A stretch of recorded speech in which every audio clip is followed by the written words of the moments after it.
গ্রামের নাম ছিল ধলেশ্বরীপুর। রাত নামলেই চারদিক নিস্তব্ধ হয়ে যেত, কেবল শোনা যেত দূর থেকে শিয়ালের ডাক। তবে সবচেয়ে ভয়ের জায়গা ছিল বটতলা, গ্রামের বাইরে বড় বটগাছটা, যেটা সবাই শাকচুন্নির গাছ বলেই চিনত। লোকমুখে শোনা যায়, বহু বছর আগে সেই গাছের নিচে রূপবতী গয়ার নামের এক মেয়েকে তার স্বামীর পরিবারের লোকেরা পুড়িয়ে মেরেছিল, কারণ সে সন্তান ধারণে অক্ষম ছিল। মৃত্যুর আগে সে অভিশাপ দেয়, এই গাছেই আমার আত্মা থাকবে, আর যার মন পাপ, সে আর ঘরে ফিরবে না।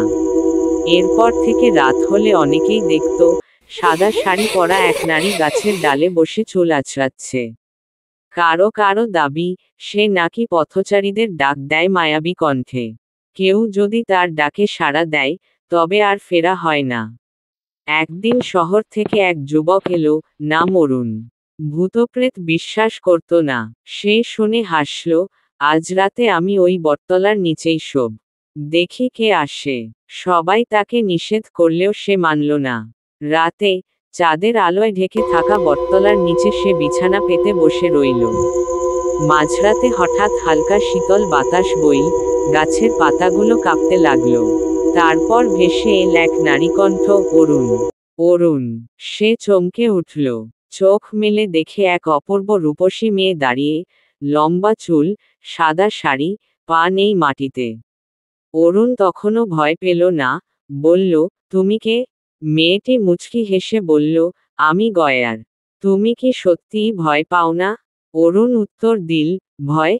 ভূত বলে কিছু নেই। মেয়েটির চোখ হঠাৎ রক্তবর্ণ হয়ে গেল, গলা বদলে গেল কর্কশ আওয়াজে, তাহলে আমায় ছুঁয়ে দেখো।